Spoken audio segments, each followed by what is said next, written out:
எந்த ஒரு அரசியல் கட்சியாக இருக்கட்டும், எந்த தலைவராக இருக்கட்டும், பேருக்கு 2-3 இதை தான் கொடுப்பாங்க. ஏன்னா அவங்களால முடியாது. கொடுத்துட்டு அதுக்கு எல்லாமே கொடுத்துருவாங்க. இவங்க வந்து என்ன, ஆனால் தளபதி மட்டும்தான் அன்றைக்கி கல்வி விழாவிலையும் சரி, இன்றைக்கி தூத்துக்குடியிலும் சரி, முதல்லேருந்து நிகழ்ச்சி முடிவு வரைக்கும் எல்லாருக்கும் அவர் கையில் உதவி கொடுத்தாரு. அதை விட ஒரு விதத்தில் விசாரிக்கிறப்போ தளபதி சொன்னது வந்து ஒருத்தர் கொடுத்துட்டு ஒருத்தர் கொடுக்கலாம், அவங்க தப்பான அவங்க மனசில் வந்து நம்ம தளபதிகளை வாங்கலையே அப்படின்ற ஏக்கம் வரக்கூடாது, அதனால் நான் நின்று கொடுத்துட்டு போகிறேன்னு சொல்லிட்டு எல்லாருக்குமே கொடுத்துருக்காரு. போகிறார். இவர் வந்து எல்லா இடத்துக்கும் தளபதியால் சும்மா போக முடியாது. ஏன்னா இவர் ஒரு நட்சத்திரன்றதுனால இவரை பார்க்கறதுக்கு நிறைய பேர் சேர்ந்து அது ஒரு பெரிய அசம்பவிதமான. ஏன்னா அன்னைக்கு கலன்றது வேற. தளபதி வந்து அவரோட உண்மையான பாசம் அந்த 2 நிமிஷம் அந்த பார்வையிலே நம்ம சொல்லிடலாம் சார், நடிப்பா இல்லையான்ற அந்த போகணுன்னு அவசியம் இல்லை. மறுநாள் வந்து ஃப்ரீயாக நீங்கள் வந்து செக்யூரிட்டியோட போகலாம். ஆனால் வந்து பார்த்துட்டு கடமை செஞ்சுட்டு போனார்ல, அங்கே தான் நிற்கிறாருங்க. தெரியும், ஒரு சில பேர் கோஷம் போடுறாங்க, ஒரு சில பேர் செருப்பத்துக்கு அடித்தாங்க, அதெல்லாம் கண்டுக்கல. அவரோட நோக்கம் என்ன, கேப்டனை பார்க்கணும், பார்த்தாரு. தோத்தவனை பற்றி ஜெயிச்சவனை மட்டும் பேசுங்க. தளபதி வந்து மக்கள் வரன்னு இது வரைக்கும் எந்த அதிகாரப்பூர்வமாக சொல்லலை. அப்படி சொன்னார்னா அவர் பின்னாடி இன்னும் கிளம்பட நாங்கள் தயாராக இருக்கோம். நாங்கள் மக்களை நம்பி இறங்குறோம். மக்கள் அதுக்கான நல்ல முடிவாக இருப்பான்னு நம்பிக்கை எங்களுக்கு இருக்குது. மக்கள் திருப்பி மகேசன் அவர் 120 கோடி சம்பளம் வாங்குற ஒரு ஆள் வந்து இந்த ப்ரெஷரு இந்த இதெல்லாம் ஏற்றுக்காமல் அவர் பாட்டுன்னு ஒரு லைஃப் ஸ்டைல் நல்லா வாழ்ந்துட்டு போகிறார். அதை மீறி வராமல் தன்னை வந்து சாதாரண ஒரு நடிகனாக நீ உச்ச நட்சத்திரமாக வச்சு கொண்டாடி தனக்கு இவ்வளோ புகழ் பேரை ஏற்படுத்தி கொடுத்த தமிழக மக்களுக்கு வந்து கண்டிப்பாக அதெல்லாம் நல்லது செய்கிற ஒரே நோக்கத்துக்கு வருஷம் தளபதி அரசியலுக்கு வந்தால் வருவார். எக்ஸ்ப்ளோரர் தமிழ் நேயர்களுக்கு வணக்கம். இன்று நாம் சந்திக்க இருக்கக்கூடிய சிறப்பு விருந்தினர் வழக்கறிஞர் விஜய் ரசிகர் மன்றத்தினுடைய ஆதரவாளர் வழக்கறிஞர் ஆதில். வணக்கம். வணக்கம். 2 நாட்களாக உங்களுடைய தலைவரை பற்றி தான் பரபரப்பான செய்திகள் எல்லாம் போயிட்டு இருக்கு. கண்டிப்பாக மன்ற நிர்வாகிகள் கூப்பிட்டு ஆலோசனை நடத்திட்டு இருக்கிறாரு. இந்த தேர்தலிலேயே 2024 தேர்தலிலேயே கட்சி ஆரம்பிக்க போகிறதாகவும் போட்டியிட போகிறதாகவும் பல தகவல்கள் வந்துட்டு இருக்கு. என்ன நடக்குதுங்க? நேற்று தான் நினைக்கிறேன் ஒரு மீட்டிங் போட்டிருக்காங்க, அதாவது மக்கள் இயக்க நிர்வாகிகள் கூட. அந்த மீட்டிங்கில் என்ன சொன்னாங்கன்றது ஒரு ஆலோசனை நடந்திருக்கு. அதை வெளியே வந்து மீடியாக்கள் வந்து ஒன்றுக்கு இதுவாக எல்லாமே சொல்லிகிட்ருக்காங்க. பட் தளபதி அதிகாரப்பூர்வமாக அறிவித்தா மட்டும்தான் எதையும் நம்பணும். அதுதான் விஷயம். இல்லை, அவர் கட்சி ஆரம்பிக்க போகிறது ஏறக்குறைய உறுதியாயிருச்சு. அதாவது ஒரு 10 வேட்பாளர்களை இந்த தேர்தலில் போட போகிறாங்க. அந்த 10 பேர்ட்டையுமே வந்து அக்ரிமெண்ட்டில் கையெழுத்து வாங்கியிருக்கிறாங்க. டெல்லிக்கு ஒரு டீம் போயிருக்கு அந்த நேம் வந்து ரிஜிஸ்டர் பண்ணுறதுக்கு எலெக்ஷன் கமிஷனில். அந்த மாதிரியான வேலைகள்லாம் பரபரப்பாக நடந்துட்டு இருக்குது. ஏன்னா செய்திகள் வந்து ஆதாரப்பூர்வமற்ற செய்திகளாக இருந்தாலும் கூட அதில் நடக்கக்கூடிய செய்திகளாக தான் இருக்குது. ஏன்னா இப்போ வேகமாக நடக்கக்கூடிய சம்பவங்கள்லாம் பார்க்குறப்ப அப்படி வருகிற பட்சத்தில் எந்த மாதிரியான ஒரு அரசியலை அவர் முன்னெடுப்பார்? எந்த மாதிரியான அரசியல்னா அவரோட அரசியல் நகர்வை வந்து எல்லாம் பார்த்துட்டு தான் இருக்கும், உற்று நோக்கிட்டு தான் இருக்கும். அவர் இப்போல 2009 காலகட்டத்திலேருந்தே மக்கள் நலப்பணியில் வந்து செஞ்சுட்டு தான் இருக்கார். அவர் என்ன மாதிரி அரசியல்ன்றதை வந்து தளபதியோ கட்சி ஆரம்பித்தோடனே கட்சியோட கொள்கை கோட்பாடு அதெல்லாம் அறிவித்த அப்புறம் தானே எல்லாம் சொல்ல முடியும். அதை வந்து அதிகாரப்பூர்வமாக அறிவிச்சோன்னா தான் நம்ம அதை நோக்கி நம்ம பயணிக்கலாம். இல்லை, இந்த 2009 மக்கள் நலப்பணிகள்லாம் செஞ்சுட்டு இருக்காருங்க. என்னென்ன மாதிரியான மக்கள் நலப்பணிகள்லாம் செய்திருக்கிறாரு? அந்த காலகட்டத்திலேருந்தே தன்னோட ரசிகர் மன்றம் மூலயமா மக்களுக்கு ஒரு பகுதியில் என்ன தேவை இருக்கோ அதை அறிஞ்சு அந்த இப்போ வந்து 20 நேர பாடசாலையெல்லாம் ஆரம்பிச்சிருக்காங்க. ஆனால் அந்த காலத்துலேயே சின்ன சின்ன உதவிகளோ மக்களுக்கு தேவைப்படுற உதவிகள்லாம் செஞ்சிட்ருக்காங்க. ப்ளஸ் இலங்கை தமிழ் விஷயத்தில் வந்து முதல்ல வந்து நாகப்பட்டினத்தில் வந்து மீட்டிங் போட்டாங்க. அனிதா இறப்புக்கு போய் தளபதி முதலாளாக நிற்கிறாரு. தூத்துக்குடி சம்பவம் எல்லாரும் வந்து பெருசாக பேசினாங்க. சொல்லாமல் முதல்ல போன ஒரு நடிகர்னால் அது தளபதி விஜய் மட்டும்தான். அதனால் எதெல்லாம் தமிழ்நாட்டு மக்களுக்கு தேவை பிரச்சனைகள் இருக்கிறப்போ எப்படிலாம் தளபதி அவர்கள் செயல்பட்டாருன்னு நம்ம சொல்ல வேண்டியதில் எல்லாருக்குமே தெரியும். அதனால் வந்து என்னோடய தனிப்பட்ட கருத்தை வந்து ஒரு அரசியல் கட்சி ஆரம்பிக்கலாம், வரலாம். அது வந்து அரசியலமைப்பு சட்டம், அண்ணல் அம்பேத்கர் இயற்றின அரசியலமைப்பு சட்டம் எல்லாத்துக்கும் உரிமை இருக்குது. அது தளபதி ஆரம்பிக்கிறதுல தவறு இல்லை. மக்கள் தான் அதுக்கு வந்து மக்கள் தீர்ப்பு மகேசன் தீர்ப்புன்ற மாதிரி நாங்கள் வரோம். மக்கள் சொல்கிறத நாங்கள் ஏற்றுக்கிறோம், அவ்வளோதான், வேறு ஒன்றும் இல்லை. இல்லை, இப்போ தேசிய அரசியல், திராவிட அரசியல், தமிழ் தேசிய அரசியல்ங்கிற மாதிரி இப்போ போய்கிட்டு இருக்கு தமிழ்நாட்டில். இவர் எந்த மாதிரியான அரசியலை இவர் முன்னெடுத்து செல்வார்? தளபதியோட பயணத்தை பார்த்தீங்கன்னா இது வரைக்கும் ஜாதி மதத்துக்கு அப்பாற்பட்ட அரசியல் தான் போயிட்டுருக்கு. ஸோ அதே நோக்கி தான் நகர்வார்னு என்னோட தனிப்பட்ட கருத்தாக சொல்கிறேன். அவருக்கும் தெரியும் தமிழ்நாட்டை பொறுத்த வரைக்கும் எப்படி இருக்கணும்ன்ட்டு. ஜாதி மதத்துக்கு அப்பாற்பட்ட அரசியலை தான் தளபதி. அப்போ திராவிட அரசியலை தான் அவரும் இப்போ தொடர். ஜாதி மதத்துக்கு அப்பாற்பட்ட அரசியல்னால திராவிட அரசியலாக இருக்கணுன்றது அவசியம் இல்லைல்ல. அப்போ வந்து தேசிய அரசியல்னா இப்போ என்ன நடக்குதுன்னு தெரியும் உங்களுக்கு. ஆமாம், கண்டிப்பாக. இப்போ தமிழ் தேசிய அரசியலில் அது நடக்கிறது தெரியும். இப்போ திராவிட அரசியலில் நடக்கிறதும் உங்களுக்கு தெரியும். அப்போ திராவிட அரசியலை நீங்கள் சொல்கிற மாதிரி ஜாதி மதங்கள் கடந்து திராவிட அரசியல் தான் ஒரு சமத்துவம் சகோதரத்துவம்லாம் இருக்கு. அப்படிங்கிற பட்சத்தில் இவரும் ஏறக்குறைய அதை ஃபாலோ பண்ணி போவாரா? ஜாதி மதத்துக்கு அப்பாற்பட்ட அரசியலை நான் நகர்த்துறோம், அதுக்கு என்ன பேர் நீங்க வச்சாலும் அதை நாங்க ஏத்துக்க தயாரா இருக்கோம். ஏத்துக்கிறதுக்கு தயார் நிலையில இருக்கிறீங்க. என்னோட தனிப்பட்ட கருத்து, தளபதி வந்து ஜாதி மதத்துக்கு அப்பாற்பட்ட அரசியல் தான் இது வரைக்கும் அவர் ஃபாலோ பண்ணிட்டு இருக்காரு. அதான் அந்த இதை நோக்கி தான் அவர் நகர்வாருன்னு என்னோட. இப்ப மணிப்பூர்ல ஒரு சம்பவம் நடந்துச்சு, இன்னைக்கு வரைக்கும் அந்த பிரச்சனை நடந்துட்டு இருக்கு. அந்த மாநிலமே ஒரு நிம்மதியற்ற நிலைமையில இருக்கு. ஆமா, நம்ம இந்தியாவில் தான் இருக்கோம், நம்மளுடைய அண்டை மாநிலம் தான் மணிப்பூர். அங்க நடக்கிற சம்பவத்தை பத்திலாம் ஒரு சமீப காலமா எதுவுமே ஒரு பேசலையே. முதல்ல தமிழ்நாட்டு பிரச்சனையை பார்க்கறதுக்கே நம்மளுக்கு டைம் இல்லை. நம்ம மணிப்பூரும் அது ஒரு பெரிய இஷ்யூ தான், நான் அதை தவறு சொல்ல. தமிழ்நாடு பிரச்சனை தளபதி வந்து இப்போ கூட தூத்துக்குடியிலையும் சென்னையிலையும் வந்து மழை வெள்ளம் வந்தது. அதுக்கு வந்து தளபதி அவர்கள் செயல்பட்டார்கள். குறிப்பாக சென்னையில் வந்து மழை வெள்ளம் பாதிக்கப்படுறப்போ அவர் வெளியூரில் இருந்த காரணத்தால் அவர் வந்து ஒரு அறிக்கை விட்டு தன்னோட மக்கள் மக்கள் நிர்வாகிகளை வந்து உதவி செய்யுங்கன்னு அறிக்கை விட்டார். தூத்துக்குடிக்கு வந்து ஃபஸ்ட்டு அறிக்கை விட்டார். அப்புறம் நேர்லேயும் போயிட்டு பார்த்தீங்கன்னா அந்த வீடு இழிஞ்சு அந்த வீடியோலாம் நீங்கள் பார்த்துருப்பீங்க, சொல்லணும்னு அவசியம் இல்லை. ஒரு அம்மாவோட வீடு இடியும், அந்த அம்மாவுக்கு பெரிய உதவி கிடைக்கல. அந்த மாதிரி குறிப்பிட்டு யார் யாரெல்லாம் உண்மையாக பாதிக்கப்பட்டாங்களோ மக்கள் இயக்க நிர்வாகிகளை கரெக்டாக யார் யார் பாதிக்கப்பட்டாங்களோ அவங்களாம் கணக்கெடுத்து அவங்களுக்கான உதவியை கரெக்டாக உதவி வந்து யாருக்கு சேரணுமோ அந்த அளவுக்கு அன்றைக்கி ஃபுல்லாக நின்னே கொடுத்துருக்காரு. அதுலேருந்து நீங்கள் தளபதியோட இதை புரிஞ்சுக்கலாம். எந்த ஒரு அரசியல் கட்சியாக இருக்கட்டும், எந்த தலைவராக இருக்கட்டும், பேருக்கு 2-3 இதை தான் கொடுப்பாங்க.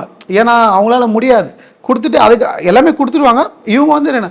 ஆனால் தளபதி மட்டும்தான் அன்றைக்கி கல்வி விழாலையும் சரி, இன்றைக்கி தூத்துக்குடியிலும் சரி, முதல்லேருந்து நிகழ்ச்சி முடிகிற வரைக்கும் எல்லாருக்கும் அவர் கையில் உதவி கொடுத்தாரு. அதை கூட ஒரு விதத்தில் விசாரிக்கிறப்போ தளபதி சொன்னது வந்து ஒருத்தர் கொடுத்துட்டு ஒருத்தர் கொடுத்தா அவங்க மனசில் வந்து நம்ம தளபதிகளை வாங்கலையே அப்படின்ற ஏக்கம் வரக்கூடாது, அதனால் நான் நின்னே கொடுத்துட்டு போகிறேன்னு சொல்லிட்டு எல்லாருக்குமே கொடுத்துருக்காரு. இல்லை, சென்னையில் பெரும் மழை வெள்ளம் நடந்தது பார்த்தோம். இவருக்கு சொந்தமான 3 திருமண மண்டபங்கள் இருக்கு. அந்த திருமண மண்டபங்கள்லாம் திறந்து விட்டு அங்கே வரக்கூடிய அந்த பகுதியில் இருக்கக்கூடிய மக்களை தங்க வைக்கலாமே. இல்லை, உங்களுக்கு அந்த அளவுக்கு இட பற்றாக்குறை வந்து சென்னையில் ஏற்படல. இல்லை, நிறைய நிறைய மசூதிகள்லையும் சர்ச்சிலையும் சில இடங்கள்லையும் சமுதாய நலக்கூடங்கள்லையும் அரசாங்கமே பண்ணிச்சு, தன்னார்வலர் பண்ணாங்க. கண்டிப்பா இவருக்கு சொந்தமா 2-3 திருமண மண்டபங்கள் இருக்கு அந்த பகுதியில. அந்த கோரிக்கை தளபதியில யாரா வச்சுதான் கண்டிப்பா செஞ்சிருப்பாங்க. இல்ல கோரிக்கை வச்சுதான் செய்யணுங்கிறது தலைவர் கிடையாது. இல்ல அதாவது ஒரு இப்போ நீங்க சொல்லுவீங்க சென்னையில மழை வெள்ளம் பாதிக்கப்பட்டதுன்னு, எங்க ஏரியா ஐநாவரம் இருக்கு, எங்க ஏரியால தண்ணியே இல்லையே. சரி, உங்க ஏரியாவுக்கு செய்ய வேணாம், பாதிக்கப்பட்டிருக்கக்கூடிய அந்த மாதிரி பாதிக்கப்பட்ட ஏரியாவில் மக்கள் இயக்கம் நிர்வாகிகள் வந்து எல்லா வேலையும் செஞ்சுட்டாங்க. அதே மாதிரி நீங்க சொல்ற மாதிரி மண்டப தேவை இருந்திருந்தா கண்டிப்பா தளபதி வந்து திறந்து விட்டுருப்பாரு. அது வந்து நாங்க சொல்ல வேண்டிய அவசியமே கிடையாது. அதனாலலாம் ஒன்றும் தளபதி வந்து இவ்வளோ உதவி செய்கிறவர் வந்து மண்டபத்துக்குள்ள வச்சு தங்க வைக்கிறது வந்து பெரிய விஷயம் இல்லை. அது தொடர்பாக அங்கே தேவை இருக்காது, தேவைன்னு அணுகி இருந்தால் கண்டிப்பாக நிச்சயமாக தளபதி செஞ்சிருப்பார். இல்லை, தூத்துக்குடி திருநெல்வேலி அந்த கன்னியாகுமரி பகுதியில் பெய்த மழை வந்து பெருமழை. ஆமாம், அதாவது அந்த வரலாற்றே இல்லாத அளவுக்கு ஒரு கொட்டி தீர்த்தது. அது மழை பெய்கிற நேரத்தில் இவர் எதுவும் அறிக்கையோ ஆறுதலோ சொல்லவே இல்லையே. மழை நின்ன பிறகு இப்போ விமான போக்குவரத்துலாம் ஆரம்பித்த பிறகு விமானத்தில் போய் இறங்கி ஒரு மண்டபத்தை பிடிச்சி ஒரு அரிசி கொடுத்து ஃபோட்டோ எடுத்துகிட்டு மற்ற விஷயங்கள்லாம் செஞ்சுட்டு வந்தாரு. இப்போ நீங்கள் சொல்கிறீங்க ஃபோட்டோ எடுத்துன்னு, இந்த மாதிரி தான் எங்களை வந்து ஒரு நாங்கள் பண்ணாலும் சொல்கிறது பண்ணாண்டியும் சொல்கிற டீம் நிறைய இருக்குது. இப்போ நீங்கள் ஃபோட்டோ எடுக்கிறது எங்களோட நோக்கம் கிடையாது, எல்லாருக்கும் உதவி செய்யணுன்றது தான் எங்களோட நோக்கம். புரியுதுங்களா? அது தளபதி இல்லாமல் ஒரு இது செஞ்சால் உங்கள் தளபதி வரமாட்டாருன்றீங்க, தளபதி வந்து குத்தாமே ஃபோட்டோ எடுக்கிறதுன்றீங்க. அதை கஷ்டப்படுகிற நேரத்தில் அந்த நேரத்தில் போய் களத்தில் இறங்கி சார், அதாவது அவங்க கஷ்டப்படுறாங்கன்னா அன்னைக்கு வந்து சூழல் போக்குவரத்து எப்படி இருக்குது அதெல்லாம் அவர் பார்த்து தான் போகணும். இவர் ஒரு உச்ச நட்சத்திரமாக இருக்காரு, இவர் போனால் அந்த இடத்துல 100 பேர் 200 பேர் 1000 பேர் அந்த பகுதியில் இருக்கிற மக்கள் 3/4 பேர் கூடுவோம். அங்கே எதனா அசம்பாவிதம் நடந்தா சரி, அந்த மன்ற நிர்வாகிகள தூத்துக்குடியில இருக்க கண்டிப்பா வேலை செஞ்சாங்க, எல்லாமே ரெக்கார்டு இருக்கு. இவர் சொன்னாரான்ற கண்டிப்பா இவரோட அறிவுறுத்தல் எல்லாமே எப்படி செஞ்சிருப்பாங்க. நீங்க சென்னை பெருவெள்ளத்தப்போ தளபதி வந்து சென்னையில இல்ல, ஷூட்டிங்ல இருக்காரு. அவரால் ஒரு லெட்டர் பேட்ல வந்து அறிக்கையா வந்து இந்த மாதிரி மக்கள் நல பணியில மேற்கொள்ள சொல்லிட்டு மக்கள் இயக்க நிறுவனம் உத்தரவிடுறாரு. அது பிரகாரம் பணிகள் நடந்து தான் இருக்கு. தூத்துக்குடி பிரச்சனை வரப்போ அவர் வந்து அங்கே போக முடியலனாலும் எல்லாம் பிரச்சனை கொஞ்சம் முடிஞ்சோடனே அங்கே போகிறார். இவர் வந்து எல்லா இடத்துக்கும் தளபதியால் சும்மா போக முடியாது. ஏன்னா இவர் ஒரு நட்சத்திரன்றதுனால இவரை பார்க்கறதுக்கு நிறைய பேர் சேர்ந்து அது ஒரு பெரிய அசம்பாவிதமான. ஏன்னா அன்னைக்கு கலன்றது வேற. ஏன்னா வந்து நீங்கள் இங்கே சென்னை போன்ற நகர்ப்புற பகுதியில் மின்சாரமயம் வந்து எல்லாமே உங்களுக்கு வந்து பூமிக்கு அடியில் போகுது, பிரச்சனை கொஞ்சம் கம்மி. ஆனால் நீங்கள் சென்னையை தாண்டி வெளியே போனீங்கன்னா எல்லா மின்சாரமும் வந்து மேலே போகும். ஸோ அந்த டைமில் போயிட்டு கும்பல் சேர்ந்து எதனா ஒரு விபரீதம் இருந்தாலும் அதுக்கும் தளபதி தான் தப்பு சொல்லுவாங்க.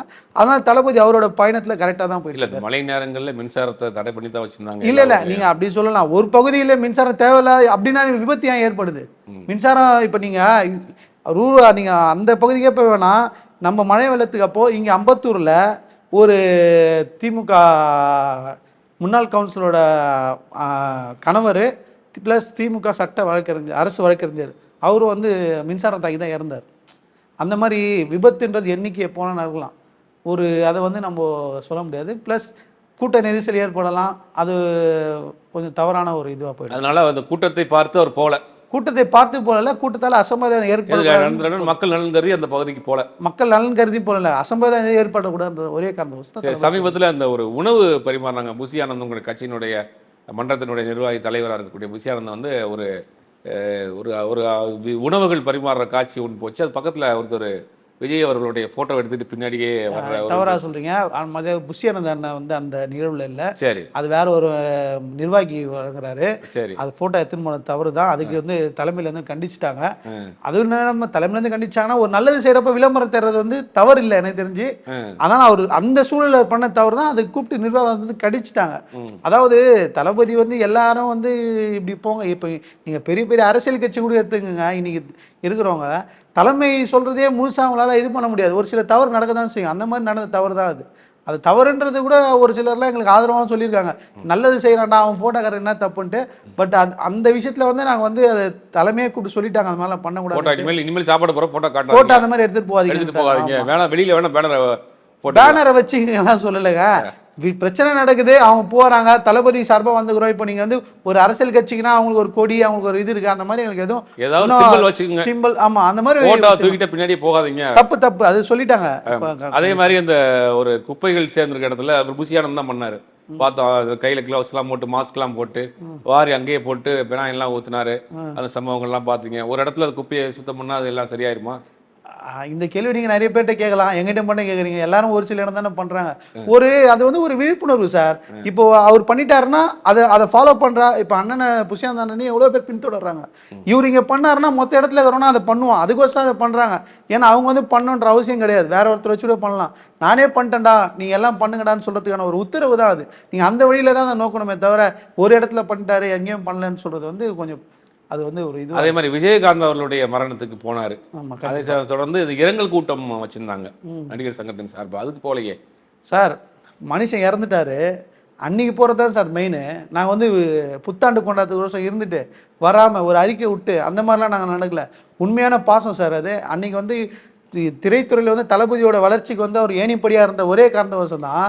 நைட்டு 10:30 மணிக்கு தெரியும் எவ்வளோ பிரச்சனையாக உண்டு. அதுலேயும் வந்து அதுவும் வந்து எனக்கு உறுதிப்படுத்தப்படல. ஒருத்தர் வந்து வெளியூருன்றாங்க, இன்னொருத்தர் வெளிநாடுன்றாங்க. எங்கே இருந்தோ தான் தளபதி. ஆனால் இந்த சென்னையிலேயோ தமிழ்நாட்டிலேயோ கிடையாது. எங்கே இருந்து அவசரமாக கிளம்பி வந்து தான் நைட்டு 10:30 மணிக்கு. இன்னொரு விஷயம்னா எல்லா நடிகருக்கும் வந்து அரசு சார்பிலையோ வந்து போலீஸ் ஐஎஸ் சார்பிலையும் வந்து அந்த இடத்துக்கு வராதிங்க, மறுநாள் வந்து தீவிடுத்து தேடலில் வைக்கிறாங்க. அங்கே வந்து பாருங்கள் பாதுகாப்பு ஏற்பாடு கொஞ்சம் நல்லாயிருக்கும். இங்கே கொஞ்சம் இதுவாக இருக்குது. ஏன்னா எதிர்கட்சி தலைவரே வந்து ரொம்ப கஷ்டப்பட்டு தான் போயிருக்காரு. அந்த மாதிரி வந்து போகிறப்பையும் தளபதி வந்து அவரோட உண்மையான பாசம் அந்த 2 நிமிஷம் அந்த பார்வையிலே நம்ம சொல்லிடலாம் சார். நடிப்பா இல்லையா அந்த போகணுன்னு அவசியம் இல்லை. மறுநாள் வந்து ஃப்ரீயாக நீங்கள் வந்து செக்யூரிட்டியோட போகலாம். ஆனால் வந்து பார்த்துட்டு கடமை செஞ்சுட்டு போனார்ல, அங்கே தான் நிற்கிறாருங்க தளபதி. வேற இல்லை. அடுத்து அந்த இரங்கல் கூட்டம் நடிகர் சங்கத்தில் சார்பில் நடைபெற்றது. அப்பையும் போய் அவர் கொஞ்சம் மரியாதை செஞ்சிருக்கலாம். ஏன்னா விஜய் வந்து அவருக்கு நிறைய கடமைப்பட்டிருக்கிறார் இல்லையா? கண்டிப்பாக. அப்படிங்கும்போது அந்த இறந்ததுக்கு போனார், அந்த கூட்டத்திலையும் போனார், எங்கெங்க ஷூட்டிங் கேன்சல் பண்ணி கூட வந்தார், வந்து பார்த்தாருங்கிற விஷயங்கள்லாம் உண்மையிலேயே வந்து வர இருக்கக்கூடிய விஷயம். தானாடாட்டும் தம் தசையாடுதுங்கிற மாதிரி அவரை இழுத்துட்டு வந்துருச்சு அந்த விஷயங்கள்லாம். அதுக்கடுத்து நடந்த அந்த இரங்கல் கூட்டத்திலையும் கலந்துக்கலாமே. அது இரங்கல் கூட்டத்தில் கலந்துக்கலாம் கண்டிப்பாக. அவரோட சூழ்நிலை எப்படி இருக்குன்னு நமக்கு தெரியல. இன்னொரு விஷயம் என்னன்னா, சாவை வந்து கடைசியாக ஒரு முகத்தை பார்த்துட்டாரு சார். அந்த பாக்கியம் போதும் எங்கள் தளபதி கிடைச்சது. அதுக்கப்புறம் இரங்கல் கூட்டம் நாங்களே நடத்துவோமே, மக்கள் இயக்கம் சார்பாக இரங்கல் கூட்டம் நடத்த போகிறோம். எங்கள் தளபதி உத்தரவிட்டா நடிகர் சங்கம் நடத்துகிற இரங்கல் கூட்டத்துக்கு வரணும்னு வந்து அவரோட தனிப்பட்ட விருப்பம் அது. அன்னைக்கு அவருக்கு என்ன வேலை இருக்கோ என்ன இருக்கோ தெரியாதுல்ல. ஆனால் நீங்கள் சொல்கிற மாதிரி இறப்பு கேட்டவுடனே அவர் மூஞ்சை பார்த்துட்டு போனார்ல, அதுதான் உண்மை, வேற ஒன்றும் கிடையாது. அவர் நினச்சிருந்தா கூட மறுநாளும் வந்திருக்கலாம், இல்லைன்னா ஒரு அறிக்கை விட்டு எல்லாம் போன அப்புறம் சமாதியில் போயிட்டு பேசிடலாம். ஆனால் உண்மையாக வந்து அவ்வளோ பிரச்சனை நடுவில் வந்த அப்புறமும் அங்கே வந்து அவருக்கு என்ன நிகழ்வு நடந்ததுன்னு தெரியும். ஒரு சில பேர் கோஷம் போடுறாங்க, ஒரு சில பேர் செருப்பத்துக்கு அடித்தாங்க, அதெல்லாம் கண்டுக்கல.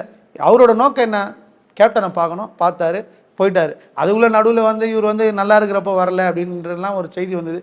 அதுக்கும் வந்து நிறைய பத்திரிகையாளர் சொல்லிட்டாங்க இவர் வந்து நிறைய டைம் கேட்டார், அவங்க வந்து அப்பாயின்மெண்ட். அது உண்மை என்னன்னு தெரியல, பட் இருக்கலாம். ஏன்னா கேப்டனோட உடல்நிலை வந்து அவங்களுக்கு தான் தெரியும் எப்படி இருக்கும்னு. இவரை பார்த்தா எமோஷனல் ஆகலாம். அது இப்போது இவரை பார்த்து என்ன அவர் ரியாக்ட் பண்ணுற அவர் உடல்நிலையை கருதி கூட அவன் தரல. அதெல்லாம் பெருசாக வேணாம் சார், அவங்க 2 பேரோட விஷயம் புரியுதுங்களா. அவங்களுக்கு வந்து மரியாதைக்குரிய கேப்டன் ஒரு மனைவி வந்து அவர் வந்து நல்லா தான் ரிசீவ் பண்ணிவிட்டு ஒரு போலீஸ்டே சொல்லுவாங்க, அந்த வீடியோவில் பார்த்து பத்திரமா கூப்பிட்டு போங்க அப்படின்னு தான் சொல்லுவாங்க. அதெல்லாம் அவங்க நம்ம வெளியே இருந்து என்ன வேணால் பேசிக்கலாம் சார், உள்ளுக்குள்ளே என்ன இருக்குன்றத வந்து அவங்க இல்லை அந்த செருப்பு வீச்சு சம்பவத்துக்கு என்ன காரணம்னு நினைக்கிறீங்க சார். எங்களை பிடிக்காதவங்க அதுதான் சார், எங்களை அது எவ்வளோ ஒரு பிற்போக்குத்தனமாக அவங்க வந்து இந்த வேலையை செஞ்சுருப்பாங்க. அந்த பிற்போக்குத்தனமான எல்லாமே தளபதி இருக்கிறாங்கன்னா அதானே எங்கள் வெற்றியே. பிற்போக்குத்தனமான எவனும் எனக்கு வேணாம், என்னை எதிர் தப்பு இல்லை. அந்த அந்த ஒரு இரங்கல் நிகழ்வு, அந்த கூட்டத்தில் ஒருத்தன் வரானா, அது ஒரு உச்ச நட்சத்திரம் வராருன்னா நம்ம என்ன பண்ணோம், எதிரியாக கூட இருக்கட்டும், அவனை எப்படி அரவணைச்சு அனுசரித்து கூட்டு போகணுன்றதான் நம்ம நோக்கமாக இருக்கணும். அதை விட்டு வந்தவொடனே சும்மா எதிர்ப்பு தெரிவித்து அவன் மூஞ்சி கூட தெரியல. இல்லை என்ன காரணமாக இருக்கும்னு நினைக்கிறேன். வேற நடிகர்களுடைய ரசிகர்களா இல்லை விஜயகாந்தினுடைய ஆதரவாளர்களா, யார் அதை எரிஞ்சிருக்காங்க? கண்டிப்பாக விஜயகாந்தோட கேப்டனோட ஆதரவாளர் யாரும் அப்படி செஞ்சிருக்க வாய்ப்பு கம்மி தான். உங்களுக்கு ஆப்போசிட்டாக உள்ள நடிகர்களுடைய யாருனா இருக்கலாம். யாராக இருந்தாலும் எங்களுக்கு எதிரிகள் வந்து கொஞ்சம் அதிகமாக தான் இருப்பாங்க. ஆனால் எதிரிகள்னு சொல்ல முடியாது, அவங்க எங்களை வளர்ச்சியாளர்கள் சொல்லலாம். எதிரிகளை நீங்கள் வளர்ச்சியாளர் நினச்சிக்கிறீங்க? ஆமாம், அவங்க தான் எங்களை வளர்க்குறாங்க. ஏன்னா எங்களை பற்றி நிறைய பேசுறது அவங்க தான், எங்கள் படத்தை 1க்கு 2 வாட்டி போய் பார்க்குறது அவங்க தான். ஆனால் எங்கள் தளபதியோட பயணம் வந்து நோக்கி போயினே தான் இருக்கும். அவ்வளோ சொல்லிட்டாரு, இக்னோர் நெகட்டிவிட்டின்ற மாதிரி நாங்கள் இல்லை ஒரு ஓப்பனாகவே கேட்டுருவோம். இப்போ சமீப காலமாக ரஜினிகாந்த் விஜய் அப்படிங்கிற ஒரு மோதல் போக்கு போயிட்டு இருக்கு. இந்த காக்கா கழுகு கதையிலிருந்தே இந்த மாதிரியான சமூக வலைதளங்களில் 2 ரசிகர்கள் இடையில ஒரு ஃபைட் ஒன்று போய்கிட்டே இருக்கு. இது உண்மையிலேயே ஒரு ஆரோக்கியமான விஷயம்? அது ஆரோக்கியமான விஷயன்றத நான் சொல்லலை. அவரோட காலம் வேற, தளபதியோட காலம் வேற. அவர் வந்து தளபதிக்கு முன்னாடி இருந்தவர். தளபதி இன்னும் அவர் மரியாதை தான் வச்சுருக்காரு. தளபதியும் எங்கேயோ வந்து சூப்பர் ஸ்டார் வந்து இதுவும் பேச அந்த பட்டத்துக்கும் அவர் ஆசைப்படல. அவர் ரசிகர்கள் ஒரு சில பேர் அந்த மாதிரி வந்து தளபதியை வந்து டார்கெட் பண்ணுறாங்கன்னா, தளபதி எங்கே அந்த அதாவது சூப்பர் ஸ்டார் ஒருத்தர் தான், அவர் தெளிவாக சொல்லிட்டாரு. சூப்பர் ஸ்டார் ஒருத்தர் தான், புரட்சி கலைஞர் ஒருத்தர் தான், எல்லாருமே ஒருத்தர் தான். அவர் அந்த பட்டத்துக்கு ஆசைப்படல. திருப்பி அவர் தெளிவாக சொல்லிட்டு அப்புறம் நீங்கள் வந்து அவரை இது பண்ணிங்கன்னா அது நாங்கள் என்ன பண்ண முடியும்? எங்கள் வழியில் நாங்கள் போயிட்டு ரஜினி ரசிகர்கள் தான் விஜய் ரசிகர்களை டார்கெட் பண்ணுறாங்களா? இல்லை அது சார், இப்போ தளபதி சொன்னாலுமே வந்து தளபதி ஒருத்தன் வந்து தப்பாக பேசினானா அது யாராக இருந்தாலும் நாங்கள் சும்மா இருக்க முடியாதுல்ல. நாங்கள் பதில் வினை கொடுத்து தான் ஆகணும். அந்த இடத்துல நாங்கள் சைலண்டாக இருந்தோம்னா அது தளபதியே சொன்னாலும் என்னால் சைலண்டாக இருக்க முடியாது. அவர் பேச்சு அவரும் கேட்க மாட்டாரு. யாரும் கேட்க மாட்டா? இல்ல ரசிகர்கள் பேச்சு, ரசிகர்கள் தலைவர் சொல்ற பேச்சு ரசிகர்கள் கேட்க மாட்டாங்க. அப்படி இல்லை சார், எங்களுக்கு இழுக்குன்னு வரப்போ நான் கேட்டு தானே ஆகணும். அவங்க தலைவர் சொல்றாரு இப்போ வன்முறை கூடாதுன்னு, அதுக்குன்னு என்ன ஒருத்தன் அடிப்பான், அவன் நான் திருப்பி அடிக்காம வன்முறை கூட நான் கை கட்டின்னு இருக்க முடியுமா? அப்ப வந்து நீங்க ஒரு சில விஷயங்கள் நம்ம கைமீறி போச்சா ஒன்றும் செய்ய முடியாது. கைமீறி போச்சுன்னா அது யதார்த்தம் தான் சார். அது இங்கன்னு இல்லை, எல்லா அரசியல் நிகழ்வுலையும் அதானே இருக்கு. அதனால வந்து இப்போ ரஜினி ரசிகர்கள் விஜய் ரசிகர்கள்ங்கிற ஒரு போக்கு போயிட்டு தான் இருக்கு. இல்லை சார், ரஜினி ரசிகர்லாம் வந்து பார்த்தீங்கன்னா எல்லாரும் அப்படி சொல்லாதீங்க. எல்லாம் ரஜினியை ரசிச்சவங்க அடுத்த தலைமுறையில் விஜய் ஆதரவு இருக்கிறவங்களும் எவ்வளோ பேர் இருக்காங்க, விஜயை பிடிக்கிறவங்க எவ்வளோ பேர். ஒரு சில பேர் அப்படி இருப்பாங்க. ரஜினி ரசிகர்கள் விஜயை ரசிக்கிறாங்க கண்டிப்பா. அதாவது நீங்க விஜய் ரஜினின்றதே இந்த ஜெயிலர் அந்த காக்கா கதை அப்புறம் தான். அது முன்னாடி வந்து ரஜினிக்கு அடுத்த இடத்துல வந்து அவங்களே வந்து விஜய் தான் வச்சு தளபதியை தான் வச்சு பார்த்துருந்தாங்க. அது நிதர்சனமான உண்மைதான். நடுவில் ஒரு சில பேர் வந்து விஜய் பிடிக்காதவங்க ரஜினியை பிடிக்கிறவங்களா இருப்பாங்க. அவங்க பண்ற ஒரு சிலர் பண்ற வேலை தான் இது. சரி, இறுதியாக ஒரு கேள்வி. இப்போ அரசியல் கட்சி ஆரம்பிக்கிற பொழுது நீங்கள் ஒரு வழக்கறிஞராக இருக்கீங்க. ஒரு அரசியல் கட்சிக்கு அடிப்படையில் இருந்து ஒரு ஸ்ட்ரக்சர் வேணும். அப்படி புதுசாக இப்போ உடனே கட்சி ஆரம்பித்து தேர்தல் வேலை செய்யக்கூடிய அளவுக்கு உங்களுடைய மன்ற நிர்வாகிகள் தயாராக இருக்காங்களா? கண்டிப்பாக நிச்சயமாக இருக்காங்க, அதில் மாற்று கருத்தே கிடையாது. ஏன்னா வந்து நான் ஒரு சில நிகழ்வுலாம் கடந்து பார்த்துருக்கேன். ஏன்னா கட்டமைப்பு வந்து வலுவாக தான் அமைச்சிருக்காங்க. எல்லாமே வந்து இப்போ நீங்கள் வந்து புதுசாக ஒன்று போஸ்டிங் போட வேண்டியதோ ஒரு ஆளை நியமிக்க வேண்டியதோ இல்லை, எல்லாமே இருக்காங்க. அதை வந்து ஸ்க்ரூட்னைஸ் பண்ணி யார் எந்த பதவிக்குன்ற போகிறதுலாம் அதெல்லாம் பண்ணிவிடுவாங்கன்னு எனக்கு ஒரு நம்பிக்கை இருக்குது. ஏன்னா வந்து இது வந்து என்னோட கருத்து. ஏன்னா வந்து தளபதி அவர் இருந்தாலும் அடுத்த கட்ட அண்ணன் புஷியானந்த் வந்து அவர் அரசியல் சினிமாலேருந்து அரசியலுக்கு போல் அரசியல்லேருந்து இது நோக்கி வந்திருக்காரு. ஆல்ரெடி அவருக்கு அரசியலை பற்றி தெரியும். தளபதி ஆரம்பிக்கிற ஊன்னு சொன்னால் எல்லாம் ரெடியாக அதெல்லாம் பக்கம் இல்லை. 2 திராவிட கட்சிகள், பெரிய கட்சிகள், ஆண்ட கட்சி, ஒன்று ஆண்டு கொண்டிருக்கிற கட்சி கிட்டத்தட்ட 40 வருடம் 50 வருடமாக இருக்காங்க. அவருடைய நிர்வாகிகள் பார்த்தீங்கன்னா அடிமட்டத்திலேருந்து மேல்மட்டம் வரைக்கும் அந்த கட்சியினுடைய ஸ்ட்ரக்சர் வந்து ரொம்ப ஸ்ட்ராங்காக இருக்குது. புதுசாக நீங்கள் கட்சி ஆரம்பிக்கிற பொழுது இதெல்லாம் நீங்கள் கடந்து அதெல்லாம் மீறி வந்துடுவீங்களா? கண்டிப்பாக வந்து தானே ஆகணும். இதே நீங்கள் காலங்காலமாக 2 சொல்கிறோம், அடுத்தது 3ஆவதாக ஒன்று வந்தால் வர வைக்கலாமே, தவறு இல்லைல்ல. அவங்க எல்லாருமே இப்போ வந்து ஜெயிச்சிருவாங்களா? சினிமா நடிக்கிற பின்னாடி வந்து எந்த சினிமாவில் ஜெயிச்சவங்க தோத்தவனை பற்றி ஜெயிச்சவங்களை மட்டும் பேசுங்க. தளபதி வந்து மக்கள் வரன்னு இது வரைக்கும் எந்த அதிகாரப்பூர்வமாக சொல்லலை. அப்படி சொன்னார்னா அவர் பின்னாடி இன்னும் களமாட நாங்கள் தயாராக இருக்கோம். நாங்கள் மக்களை நம்பி இறங்குறோம். மக்கள் அதுக்கான நல்ல முடிவாக இருப்பான்னு நம்பிக்கை எங்களுக்கு இருக்குது. மக்கள் திருப்பி மகேசன் தீர்ப்பு இல்லை. வருகிற நாடாளுமன்ற தேர்தல் ஒருவேளை மக்கள் மன்றம், விஜய் மக்கள் மன்றம் தேர்தலில் போட்டுக்கிற பட்சத்தில் உங்களுடைய பிரதமர் வேட்பாளர் யாரை நீங்கள் அறிவிப்பீங்க? அது வந்து தளபதி தானே அறிவிக்க முடியும், நான் எப்படி சொல்ல முடியும்? ம். தளபதி அறிவித்து தளபதி பேசி அவரோட கட்சி தலைமை என்ன சொல்தோ அந்த மாதிரின்ற மாதிரி தான் தளபதி சொல்கிறது தான். இப்போ நான் பாட்டு பொத்தம் போக்கில் யாரையுமே சொல்ல முடியாதுங்க. அவரு சொல்லணும், அவருக்கு கோட்பாடு, அவரோட இவர் சொல்ல விஷயத்தெல்லாம் யார் ஏற்கிறாங்களோ அவங்கள தான் ஆதரிச்சு ஆகணும்ல. இல்லை, இந்த மாதிரியான ஒரு இப்போ நாடு இன்னைக்கு எந்த மாதிரியான நிலைமையில் இருக்கு? இன்னைக்கு சாதி ரீதியாக மத ரீதியாக பிளவுபட்டு போய் கண்டிப்பா வந்து ஜாதி மதத்துக்கு அப்பாற்பட்டு தான் சொல்லி முடிச்சிடறேன். சாதி ரீதியாக மத ரீதியாக பிளவு போட்டிருக்கு, பொருளாதாரத்தில் இன்னைக்கு பெரிய அளவில் பின்தங்கி இருக்கு. இந்த மாதிரியான ஒரு சூழலில் ஒரு தேர்தல் வருகிறது. இந்த மாதிரி நீங்கள் விஜய் மக்கள் மன்றத்தின் சார்பில் ஒரு கட்சி ஆரம்பிச்சு அது நீங்கள் ஓப்பனாக சொல்லணும்னா பிஜேபிக்கு இது நீங்கள் பிடிக்கக்கூடிய வாக்குகள் வந்து பலமாயிராதா?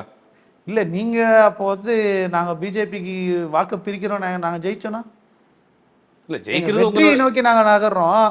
நீங்க ஏன் நாங்க வாக்க பிஜேபி வாக்க தான் நாங்க பிரிக்கிறோம். நீங்க உறுதியா நீங்க வெற்றி பெறுவீங்கன்னு நம்பிக்கை இருக்கு. கண்டிப்பா எல்லாரும் ஒரு நம்பிக்கையோட தானே சார் எல்லாத்துலயும் ஜெயிக்கிறாங்க. ஒரு ஓட்டப்பந்தயம்னா கூட 10 பேர் வர்றான், 3 பேர் தான் வெற்றியாளர்.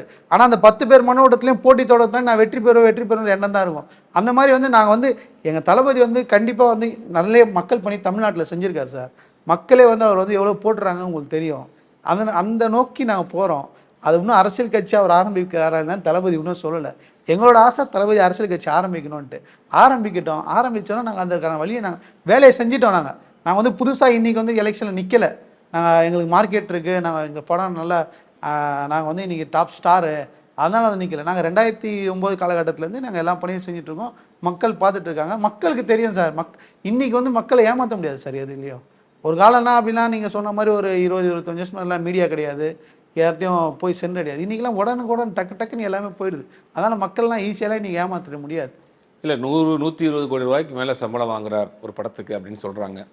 இப்போ அந்த வருமானத்தை விட்டுட்டு அரசியலுக்கு வந்துட்டு வரா? இது ஒரு நல்ல கேள்வி.